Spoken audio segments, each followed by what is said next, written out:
everybody. Welcome to the Silicon Valley Capital Club. For those of you who are members, thank you for participating in our every other month venture capital panel. For those of you who are guests, welcome.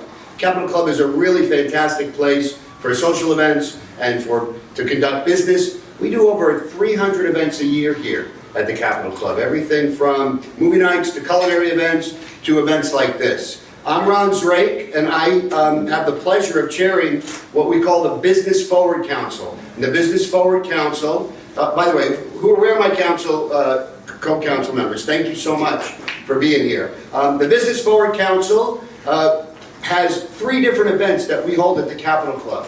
We do a monthly breakfast 10 months out of the year. We take off July and December. It starts at 8 o'clock. We have a speaker. It can be a business type speaker. It could be a speaker that will talk about interesting facts about the Silicon Valley. For example, we have the beginning of January, Scott Neese with the Downtown Association. We have Sarah Fernandez, who is a transgender person working for Microsoft, who's going to speak in October, which is LGBTQ History Month. And then in November, we have Phil Shannon. Phil works for Legal Shield, and he is going to talk about cybersecurity and identity theft. So that's our signature breakfast. This is a new event, thanks to Rob Lau. It's our second Venture Capital Forum, or Venture Capital Panel, and we plan on doing this every other month. Why do we do it every other month? Because right before this event, the Board of Directors or Board of Governors meets in this room, so we know the room is going to be available. So every other month, look for the Venture Capital Panel. You got to be practical as well. We also have Silicon Valley Insights, which is a quarterly lunch. We have our next lunch will be next Tuesday, September 24th, and our assembly member, Ash Kalra, will be speaking about elder care issues in the state of California. He was the chair of the Elder Care Committee for the Assembly, and what the state is doing to address and we're all getting older, right? To address the issues that elderly folks have in California. So that's Ash Kalra next Tuesday. I'm now gonna. Oh, and if anybody's interested in finding out more about membership, you look for the folks with the badge like this, and we can introduce you to the membership folks, and you can find out about joining the Capital Club. I've spoken for way too long. Rob, I'm going to let you take over and introduce our panel. Well, first I want to thank the leadership of the club for supporting this event. Once again, I want to thank Ron Zrake, Chair of the Business Forward Council, Len Gross, sir, Yes. Chair of the Board of Governors, Bruce McKenzie, Club Manager, and Eric Lopez, Member Relations Director. So let's hear for those folks. So the format is, we don't have a sound system, so we'll try and speak up. We are recording the content, so you can review it later on. We're going to have about 35 minutes of discussion. We'll try and have 25 minutes of Q&A. We're going to pass around the mic, and we want to take as many questions as possible. We're going to keep it interactive. Andrew was supposed to be here tonight, but something came up, but that's okay. We've got Mohan, we've got lots of time, Mohan, and lots of great content. So first off, I want to introduce Mohan Reddy with The Hive. Let's hear from Mohan. So Mohan, tell us about yourself and your work at The Hive. Thank you for inviting me. My name is Mohan Reddy. I am the CTO of The Hive. The Hive, we're based out of Palo Alto, and we are a venture entity with a big difference. We are a company co-creation studio. Right? So we invest in very early stage startups, or we create companies ourselves. And everything we do is with AI and data. We started out in 2012, with a very big focus of creating data companies in B2B areas, like in enterprise. Then slowly, from 2014, there's a huge advent of AI, and of course, everything we did with data naturally evolved into AI companies.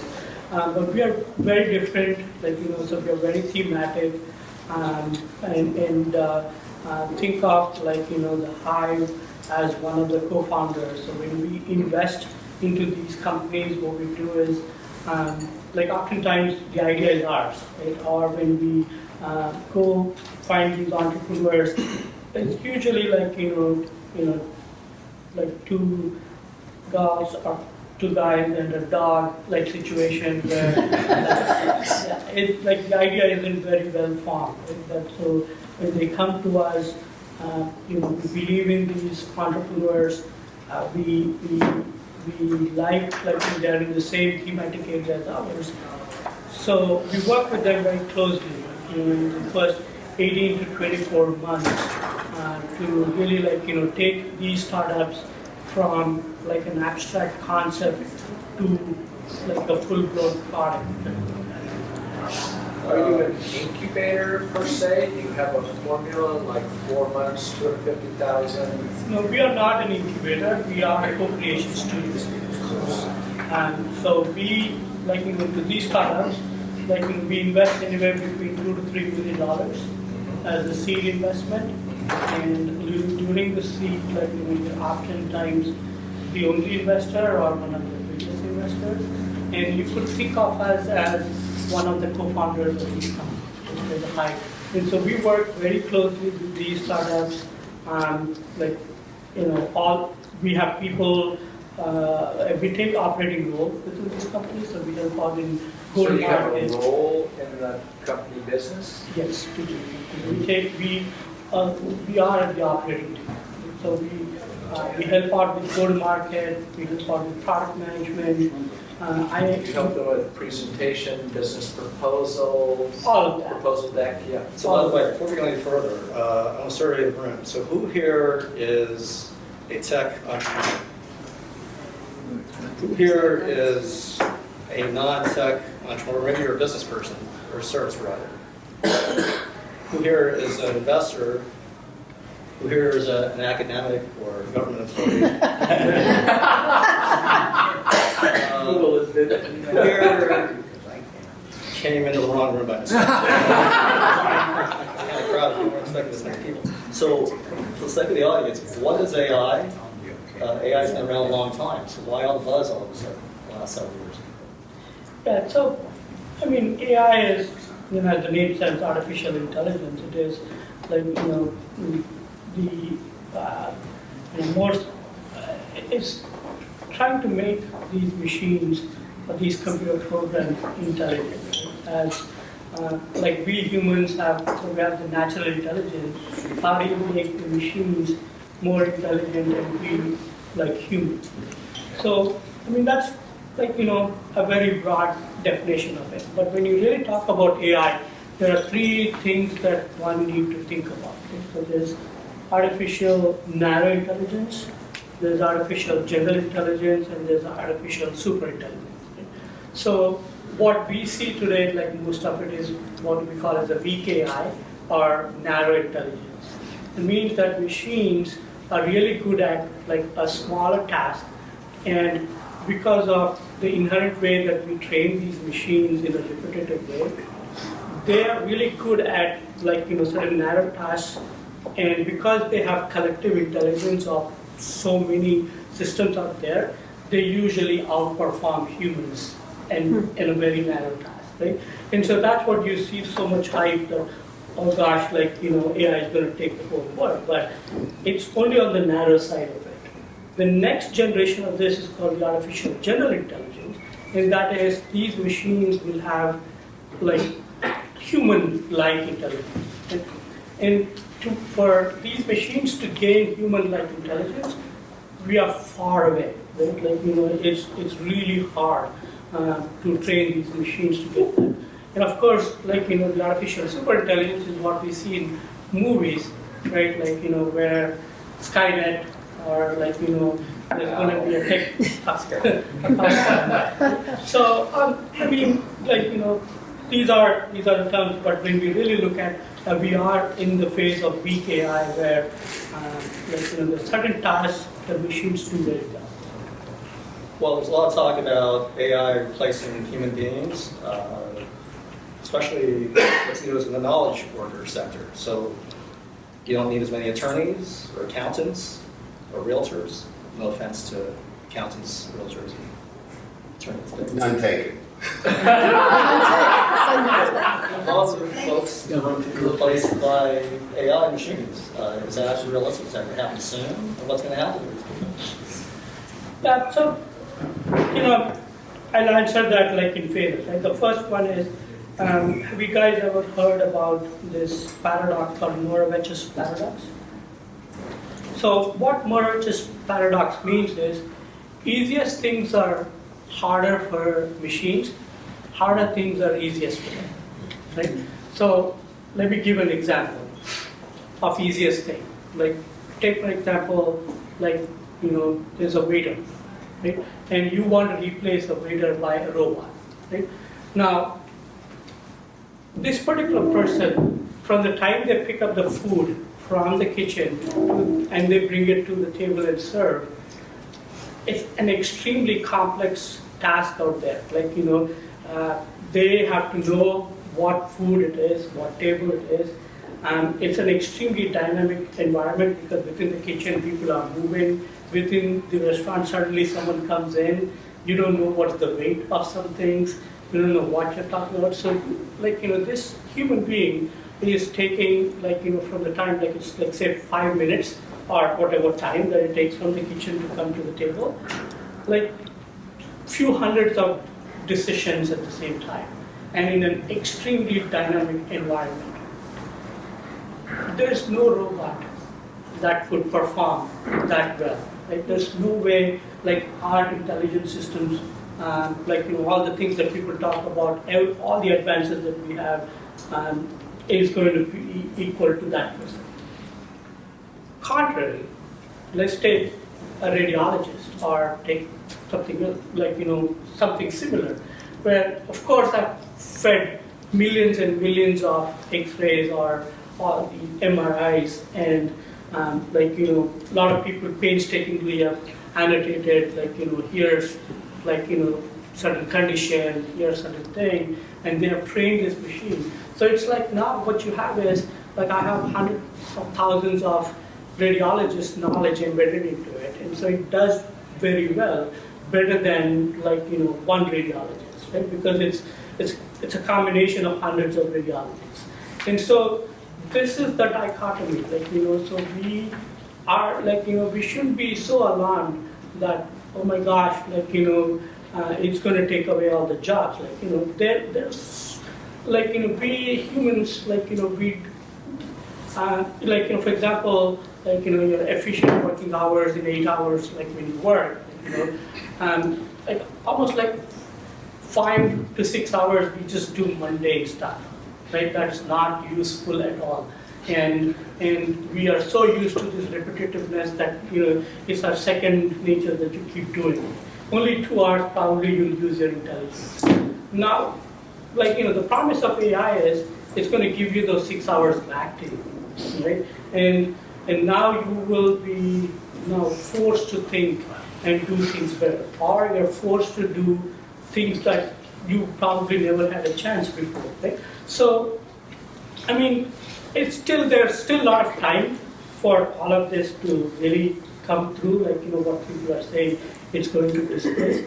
But, this whole advances will create new jobs, right? People have to figure out what they're going to do in Exactly. 6 hours. Yeah, Now they're actually doing the work. And so it'll help people to retrain themselves, like the workforce will retrain. So it's just the Darwin's theory of evolution, right? So you evolve as the things. Elon Musk is an advocate of the universal basic income, and it's been talked about in the presidential campaign, $1,000 a month. Who could use $1,000 a month?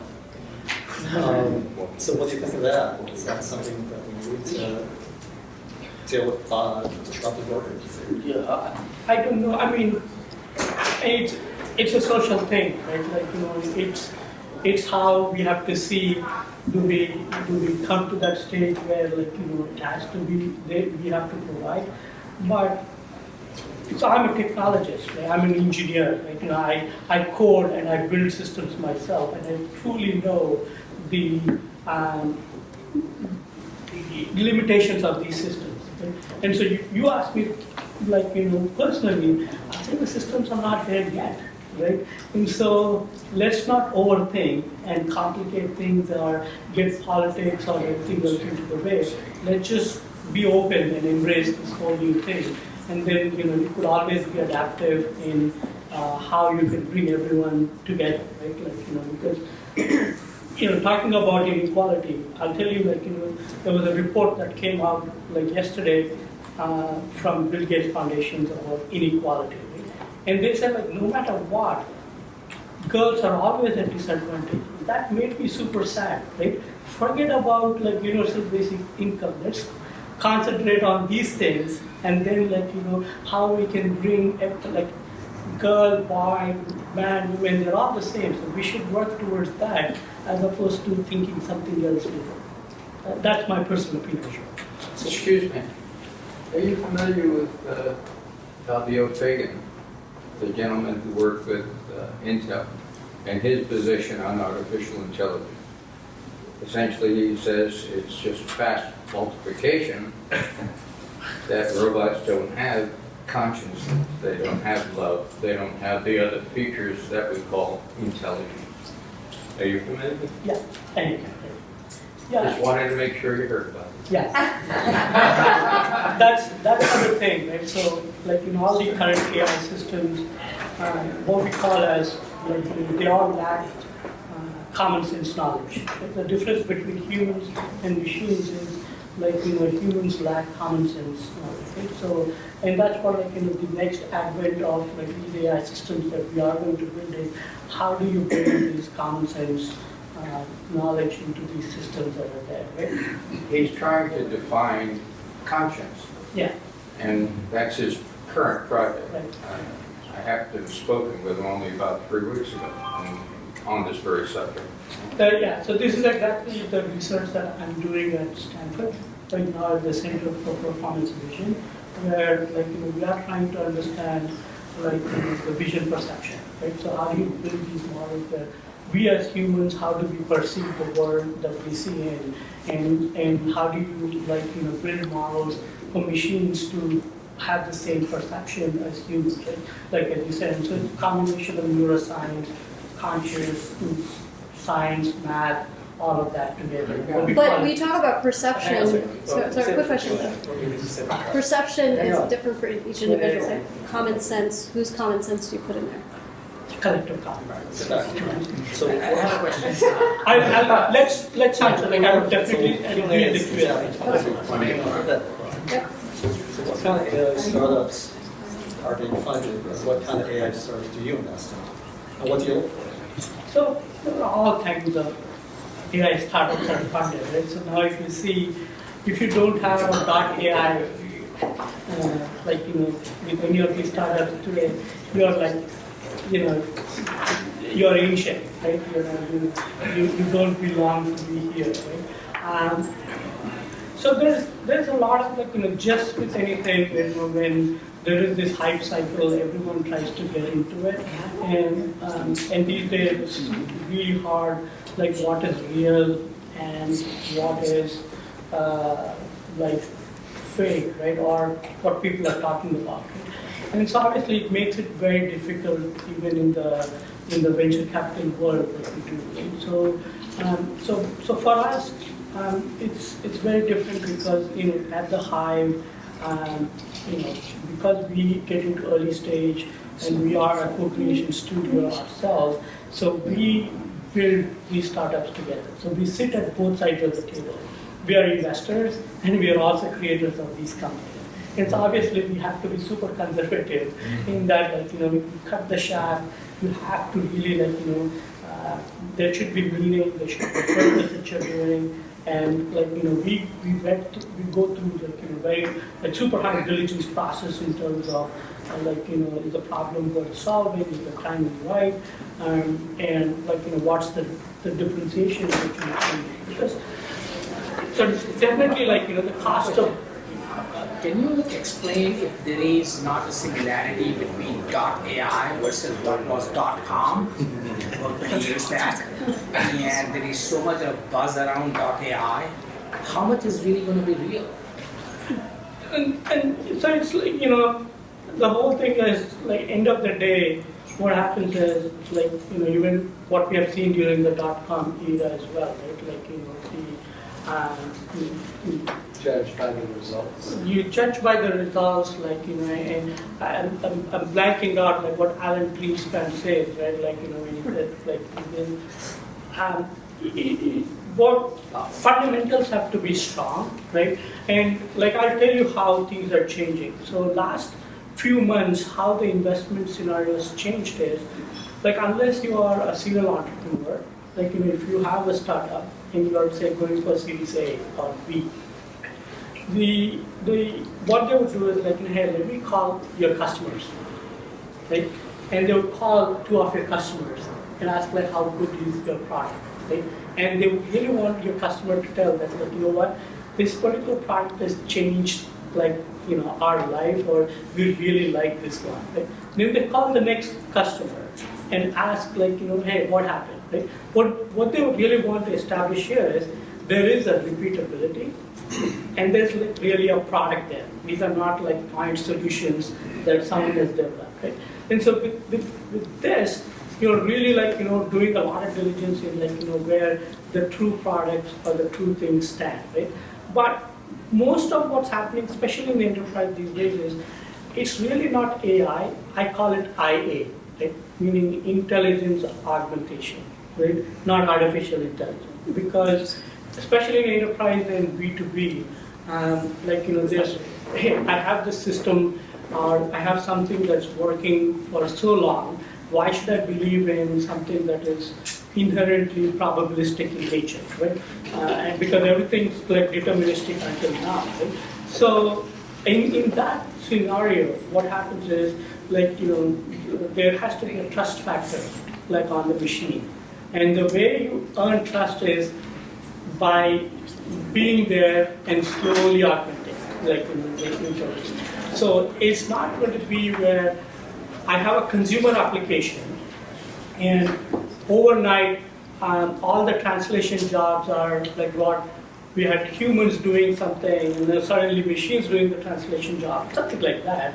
Now suddenly, like, machine is doing it. That's not the case in enterprise. Like, it has to be slowly done. So the shift from determinism to probabilistic, like, needs 2 things. That is, how do you explain the explainability from AI?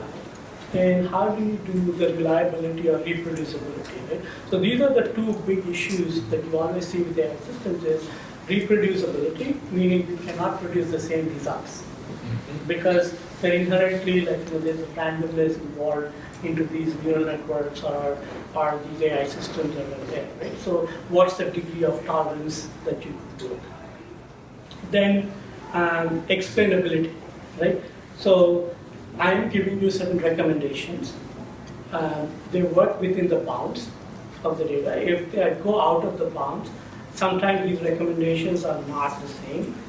So how do you build trust? You can't predict outside the experimental space. You can't. You cannot. You cannot, right? But that is fundamentally different than humans. Humans exactly. always go beyond their domain, That's whatever exactly. they know. That's exactly. They can extend beyond it.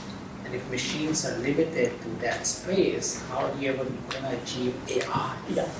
So that's why you start with the augmentation and begin. So all of these, like, when we push on, like, all these machine learning AI systems to production, what happens is they're actually dormant for certain tasks, right? And so what we do is we use these experimentation platforms where you only give it to 5% of the population, 10% of the population. You read through it, you get that, and then you retrain this, you validate, you retrain the systems and slowly get to that, right? Because otherwise it's hard, like, where it works for some time and it doesn't work for some time. That's not going to cut in most of the industries, right? So, which is which is exactly why, like, I turn on the switch, there is AI. That is not going to be possible. So what do you see happening? Rob, a little louder, please. Sorry, we're gonna get a speaker next time. Not a speaker, but a speaker system. So I was just asking if you try to be like me and use your outside voice. So what do you see happening in AI in the next 2 years, 3 years, 5 years? And is there a global consequence to AI in terms of some countries being more advanced with AI than others, and what are the geopolitical ramifications for that? I know there will be a big change because so before I answer that, like I thought, why AI now, right? Like why we are seeing this surge? Because there's a few years ago this massive thing about data and how easy it has been, like to develop these BI business intelligence systems because of the cheap compute that is out there, all the innovations that have occurred into that. Okay? So BI is involved in AI. And, Big data is now handled. yeah, exactly. Yeah. So what used to be just like the power of these massive companies with lot of R&D, now the compute made it very cheap. Right? So now, like anybody with decent amount of compute and has access to a cloud or like a GPU, I can train like decent neural network that is out there. Right? So things have come out of time where like the computers become a lot cheaper, and so it's a virtuous cycle, right? So then people started investing in it. New applications have come, new tools have been coming up, and so this whole thing is now come to a stage where, like where people say, "Oh, this is a fad that will die." No, the momentum is so high that this is not going to die, right? So because people are seeing the huge interest and advantages. It's a continuous improvement. It right? is. It has to be a continuous improvement. Otherwise, this will die. Because this is not the first run of AI. Right? The AI started in 1947, right, with Alan Turing. Right? And then there's John McCarthy and all others, Marvin Minsky, MIT did, Stanford. But that time, back in the day, my undergrad biomedical engineering, and my undergrad thesis was classification of ECG and EEG signals using neural networks. I remember, I had to do a floppy disk. My compute was on a on a 386 with a Masco processor, right? And it took me 3 days or 4 days to train a small network to converge, and finally I was able to classify the ECG signal. And now you could do that in seconds, right? But then back then it was compute. It was also the big thing that has happened is not many people attribute, but accessibility to research, right? So if you look at arXiv or all others, so I think about something, and the paper is there, and based on that paper, 10 other techniques come up, and so even research has surged big time, right? Whereas earlier, the dissemination of that is so hard because you have to go publish it in the journal. Publishing it in the journal would take 6-7 months, and the journal is super expensive, not accessible to people. And So waiting for reviews and exactly, and so that's all of that. Research is faster, applications are faster, compute's cheaper, and now the dissemination is so deep that you will see. Obviously, in countries like China, like India, other places. So what are some of the privacy dangers with AI? There are a lot of privacy dangers with AI, lots of them, because, because what really happened is the privacy started off with the big data thing, right? So where from all these siloed on-prem databases, things started moving to the cloud, and there's lack of governance on this data, right? So especially for AI, we need to create what we call as features from this data and train these systems on these features for an outcome that you would want. So, like, you know, you can take whatever data that is there, you put it, you train, and there's the, like, you know, the models that are there. So, like, it's even more important that, like, you know, all the systems that we develop now, we have to go through like a proper process, the process in which we have to make sure that, like, where is the data lineage, right? Where is it coming from? What are the proper governance, like, limitations of it? Who has access to this data? How could you do it? And so the next advent you will see is what we call as the privacy preserving like machine learning systems, meaning or what we call as federated learning, right? So you own your data, and, like, you know, the models get Research trained. is anonymized. Not only that, but also what happens is that, for example, you're using your cell phone, and, like, you know, you want to do some intelligent search, so you have put aside the public data, but there's also private data, right? And so this model now, like, you know, is trained in a way that, like, we have the model that is trained, and the model is transferred to this machine, and it's retrained on your data. And so the model never leaves your phone, it's on your phone, right? So now this is trained not only with the publicly available data, but your data.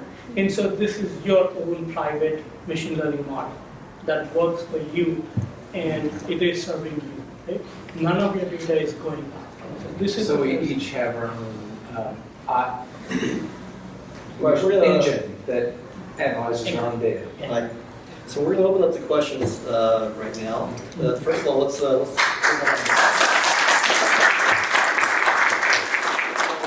gonna use the microphone when you ask the question, because it's not the amplify, it's a record. We have an awesome video of this content. So Tim's got the microphone. So Who's first? Jerry's first. Yeah. Thanks. Speak English. Didn't know you had one of these. We do. You can hold it a couple inches from your mouth. You don't have to hold it that close. Okay. So I'm just curious, based on what you know, what you've read, what's your estimate in terms of whether artificial intelligence is going to create more jobs than it eliminates, or eliminate more jobs than it creates? So in the short term, you will see, like, you know, as with any new system or with anything, there will be, like, you know, more jobs that are being eliminated than created. But in the long run, the law of averages, it will create a lot more jobs than it would, because, like, you know, different reports cite different things, but personally I feel it's also dependent on the geography. Like, you know, you're in the Western state countries, you know, where the governments are much more future forward thinking, and the policies are, like, you know, amenable for that. But, you know, some countries they aren't. There's a lot of resistance to a lot of these things that are there. So it just depends. But in the end, this is going to create jobs. Like, you know, I mean, that's what you're Jobs of the future. the jobs of the future, or the gig economy, like, you know, Uber just transformed. You will see so many people who didn't have jobs. You know, I'm from India. Like, you know, the part that, like, where we come from, like, you know, there were no rains, and a lot of these people who are living in rural places had no jobs, and so they migrated to the cities. And what they did, they all became Uber drivers, right? And leading a great life, as opposed to staying in that, like, corner rural place with no food or anything. So, and yeah, that's a great example, like, you know, how, like, you know, people will adapt to the new opportunities that they are provided with. But soon those jobs are also going to be gone too, with AI. We'll see, right? Because, like I said, like, there's common sense, there's always exceptions that machines cannot do that humans could only do, and so we'll be able to. I mean, you could say, like, there'll be self-driving cars, but let's see how many self-driving cars will be there soon. Like, I think those we can reasonably expect within our lifetime. We will see good, yeah, we definitely. automated cars. It's just a matter of time. Next question. It's right. Do you see any conflict with Moore's law coming to a close and competing with AI emerging. Yeah, it is. We are already seeing it. Like, you know, So will that stop it then, or will there be a point where there won't be any it's more? not no longer relevant anymore, right? Like, you know, because now you know, there's new kind of hardware. You know, one of the areas, you know, when we were talking, like, you know, what are the new things that we are going to see? Is we are going to see a huge surge in different kinds of hardware in AI, and that all of these beat Moore's law. And just another, on a different subject, is there anything right now that you see that concerns you? Bias, right? Like, you know, it concerns me quite a bit, right? Because you know, to a large extent, all these systems are garbage in, garbage out, right? Like, you know, it is what you feed into these systems that they get trained to. You know? So obviously, like, you can see like how you can, like, for example, like, you know, deep fake, right? So Bias in, bias out. yeah, bias in, bias out, but deep fakes, right? Deep fakes concern me quite a bit because I can now, like, you know, impersonate anybody's voice. I can, like, you know, change, lip sync, do all of that, and suddenly I take that video and show it to certain people, or people who really think that this is like the actual person saying it. You cannot like detect that this is something bad, and we have seen a lot of such incidents happening where like, you know, reality, people don't believe in reality anymore. Right? You know, it is what they are presenting. That concerns me quite a bit. So I actually wanted to expand on that, which is what I was talking about earlier. Is I love that you were talking about that. You're thinking about common sense and perception, but we all know as we're all individuals, right? So common sense, bias is perception. So my question is engineers are the ones who understand this. Engineers are the ones who are building this. How are engineers as a collective thinking about combating it, or not necessarily combating it, but how are they thinking about how they're going to build it? No, so certainly not, right? Like, you know, because when you are building these systems, like I said, like, it's a collective knowledge, right? So what we are going to see now is what we call as a cooperative AI, right? So meaning when you're trying to build these systems, there will be, like, you know, behavioral analysts. There will be engineers that's who are going to do. And so you actually, like, you know, bring, like, you know, a combination of different fields together when you design systems that are out there. And so it's not going to be like, you know, in a vacuum. I'm in a vacuum and I'm an engineer, I will do whatever it is. But like, Right. you know, if you give it to engineers, they're not, like, most of them are They're not, just gonna like, you know, really, like, you know, socially effective people. That's not at least from my own personal perspective, like, you know, yeah, like, you know, you Right. live in your own world, Right. where you don't see, like, outside perception. So yeah, it has to be collective, and what we call it the cooperative AI. Next question. So, looking at it from a consumer's point of view, just again, Alexa, Siri's, they're all AI. Now, if we have a smart home, right, and we're talking, we're commanding Siri's or Alexa to do certain things. Now, how we're talking about with data points and everything else, how does that come with the AI, and how does that collect with the big data, and how does that play with when you're with all that information on there? What can you use and to grow your technology versus privacy? Yeah, so, you know, in these, probably you had kind of, like, you know, read in recent news that there were, like, humans who were actually listening to a lot of these conversations, right, from Apple or Skype from Microsoft and there, which is like a complete breach of privacy, right? Like, you know, these are personal, intimate conversations that are being read by humans, like that is there. So that's the reason why, like, you know, that, like, there will be, like, you know, the generic and the general stuff that these machines are trained on, like, you know, like how you train on these natural language, using natural language processing that is there. But like, you know, in order for these things to be a lot more what we call hyper-personalized, you should have your own model, right? So that's what I call this as federated learning, right? So it takes these generalized models, and these are like, you know, retrained on like, you know, your localized data that is very private to you. And now this model does not leave like, you know, your device, like, you know, it is out there, right?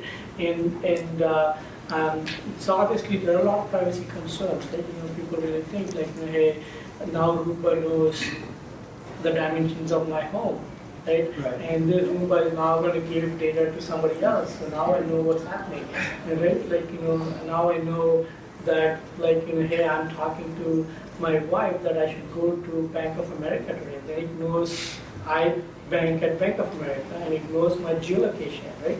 There's a lot of stuff that happens. Right. So it is a cause of privacy, but you know, that's why, like, you know, there's a lot of push in terms of how do we make this responsible, how do we make this private, or privacy preserving way, like, you know, where you are the custodian or you are the owner of your own data, not others, right? And you know, there will be some consent mechanism that you will be able to give it to these companies to use it for larger training purposes. So, Absolutely. that's what, like, you know, a lot of research is being conducted at the moment of how do you take care of these things. Next question. Mike. I'm interested in your view of a company like Guardant, who's using biological data, genetic data, to direct cancer treatment. They demonstrate improved results. For lung cancer, they've gone from like 5% 5-year survival to 26. For breast cancer, they've gone from 26 to 99, 5-year survival. So you have a lot of issues there, which is the privacy issue you talk about, but also controlled by HIPAA laws. And I'm just interested in your view of what they're doing, how it's helpful. Clearly it seems to be helpful, they're growing very rapidly. But you know, what do you see the role of AI versus this very personal information, which is your genetic map, and how that's used to help you? I don't know about that company, so I can't comment on what they do or how they do it. But like, you know, like just generally, right, like, you know, usually what happens is, like, you know, in all of these systems, there's something like consent, right? Like, you know, you want to be that subject. Yes, like, you consent to share your genetic exactly, right? information. Like consent, like in terms of, like, you know, here's the clinical trial, you know, I would like to do this. And there's also like incentivization, both, like there could be monetary. There's also personal, like, you know, hey, the hope that, you know, somebody will find something where they'll cure something that I have, or somebody is going to have, like, Have to. like, you know. So that's the part that is there, like, you know, so at that point in time, like, you know, you are, you know, willingly sharing your data for a bigger cause. So at that point in time, But you are in control of your data. yeah. So it's always that, right? Like you always have to be in control of the data. Like, you know, nobody can take you and make your subject without your consent, right? And that is like mandated. But at the same time, like, you know, even if you give it, how do you, like, you know, there has to be regulations, because not everyone's a good person like yourself, right? If it goes somewhere else, they might use it for something else, right? So, which is why, like, you know, we have all these regulations right now that one has to play with. And so, like, you know, you need certain regulations for sure. Otherwise, we are going to go into a chaotic environment. Next question, Samira. Is there a specific profile of founders that investors that are looking to fund AI companies are looking for? And I ask this being very mindful of the fact that the success rate of companies founded by academics is abysmal compared to companies sponsored by college dropouts.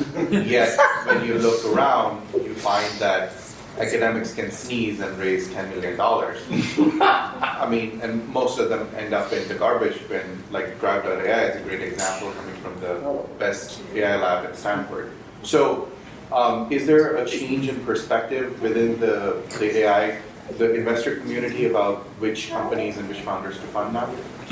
So, I mean, like, again, this is all perception based, right? Like, every investor looks at it differently. But I'll tell you from how at least we do and I do things, right? And we do a thorough diligence, no matter who that person is, right? Like, an academic or like, a college dropout or someone, like, really went through this.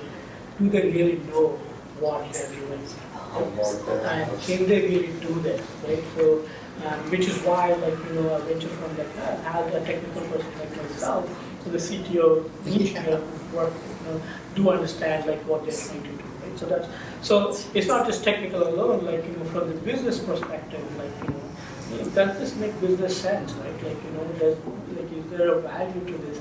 Would someone buy your product? Because again, like, in venture world, nobody's Mother Teresa. Right? Everybody wants to make money. And so obviously, like, you really have to look at like what business sense would it make. And so we like, most of, like, the venture funds now have this kind of disciplined approach of doing it, right? So now obviously they'll be biased a little bit because, say, for example, if you made money for some venture capitalists earlier, they know, like, inherently you would do something. Like, if you cannot, you have an ability to hire some great people and do something about it. And so it goes through like various levels of diligence. Like, it's like, hey, I'm going to now create a startup that is going to make everyone live 120 years. That's not something that anybody would do. But hey, I'm going to do something where I'll be able to take a very narrow thing and make it better. Yes. So then, like, the next step would go in is, what are they? Like, are they like, purely experimental guys, or can they take this and develop this into a product? And so those, like, multiple levels of diligence are there. But in the end, like, sometimes it's the gut, it's the leap of faith. Sometimes people will do it, and that's why you will see there were so many social networks where Facebook became what it became. Right? There were so many college dropouts. Not everyone became as famous as that, and it's vice versa. Right? Like, and so there's no right or wrong answer, or there's no one answer to give. It's like Everyone, no, I know. Everyone just said my name. So my question is more, I guess, conceptual. I feel like I can enunciate for the recording.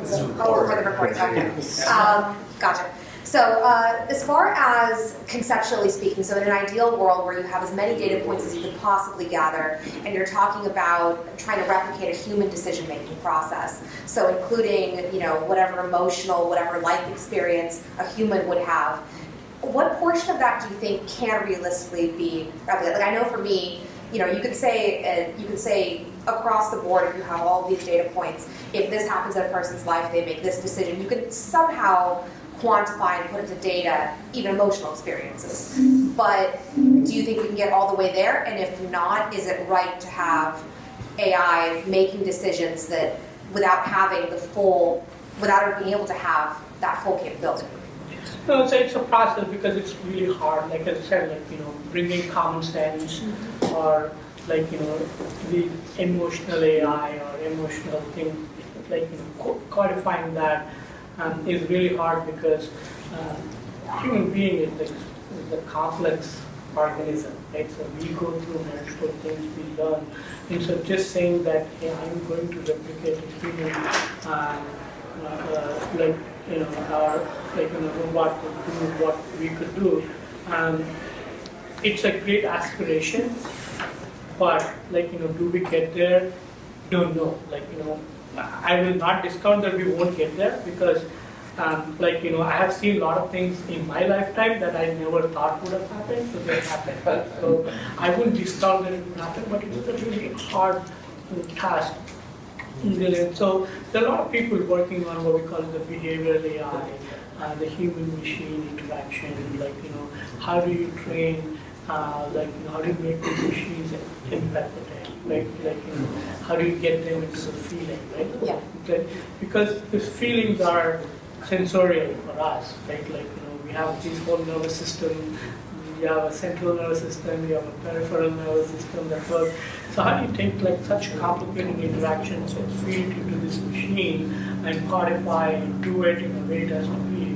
It's like, you know, many researchers are working on this. You know, some people have a breakthrough, but very narrow, like not as generalized. Hey, can I do a quick secondary question? So what would you say differentiates you from the really big kind of AI investment companies, to say specifically Google Ventures AI arm? What do you guys feel like your market is very different, that it's much younger startups, or that there's an advantage that you have? Like, why would an AI startup, perhaps looking at both, choose to go with you? Right, so I'll give you like, you know, give you two examples, right? So 4 years ago, we started a company called FogFarm, right, where we have pioneered this whole concept of edge computing, right? How you build intelligence into these small devices, right? With the advent of IoT. So back then, everybody thought, hey, I'm going to take all the data from these sensors, push it to the cloud, and I'll do all those operations. That was practically not possible, especially in the industrial IoT system. So we did that, right? And you know, we had that idea, we took it from a single page slide to a very big company, and now Foghorn is really big companies that is out there, right? And so that's what we do, is like, you know, really take like an abstract idea like into things, especially, and because we are very focused, thematic, and we go deep into these things, we are not like you know, any traditional investor where I'm going to invest in large companies and hedge my bet. You know, we only do 2 companies a year, right? And we really work very closely with these companies, like in all aspects of that. Like, you know, so that way, like, you know, so far we've been really successful. Like, you know, like currently we are doing a lot on business process automation and optimization, right? So taking it from the fundamentals of it, like, you know, how you would do it. So it's like our focus, because we are very thematic, focused, and we go deep, narrow and deep. That makes us unique as opposed to anybody else. And because we come at the early stage, not at a later stage, that also gives us a lot of advantage. I've got time for one last question. Sure. Thanks. So I've done a little bit of research and wrote an essay on killer robots, which is also a topic that fits into AI that we should think about and discuss and follow the discussion as well. Don't you think that the barrier of us waging war will lower with this rapid development of AI? So I'll tell you, like, you know, like, you know, we find any machine, good or bad, it's always the human. Right? So that killer robot didn't operate by itself. Somebody programmed that robot to go bomb something, like, you know, do something bad. Okay? And so it's the human that has, you know, Right. So, I mean, right now you are attributing it to the robot, but you're not attributing to the human that has programmed it to doing that. The human had guns, they're going to kill. And the human now will have a robot that does the same thing. So it has an atomic bomb. yeah, and the human has an atomic bomb, like you said. So we are forgetting that it's the human, right? If the robot by itself, like nobody told, and it just went and bombed someone, then that's a killer robot. It's a killer human that made a machine do that heinous job for them. So, Right. But who's to blame then? Is the programmer to blame? Is the chief of command to blame? Is the country to blame? Is the general to blame? Who is to blame for these it's subjective. outcomes? It's human, right? So it's just Right, but it's subjective because it's like, you know, there's always good and bad in the world, right? Definitely. I don't know, like, a right or a wrong answer, like why is It's the bad difficult. person bad and why is the good person good? Yeah. Like, it's the theory of evolution, right? Survival of the fittest. And you don't know why people behave that way. Right. During World War II, the Navy trained dolphins. They attached mines to dolphins, and then they trained them to go near ships, and it would explode. So in that case, what do you think? Is the dolphin to blame? No, but You to blame? like The president to blame? yeah, but that's why I didn't give my opinion yet on it. Like I don't believe a There's robot. no opinion, that's what, like, Yeah. because it's like, why are people bad? Like, Right. It's circumstances, right? Like, we Yeah. don't know, But in general, it is bad. You should not do such things. Right. Because That's why I mentioned it, that we should be following those topics too, because there's a rapid development. If you look at DARPA, for example, they're developing at such a rapid phase right now that that's why there are laws, right? And now you have to rewrite certain laws that are applicable for humans, not humans plus machines, then maybe machines. But that's, it goes without saying, there will be. Thank you. On that note, let's hear from Juan.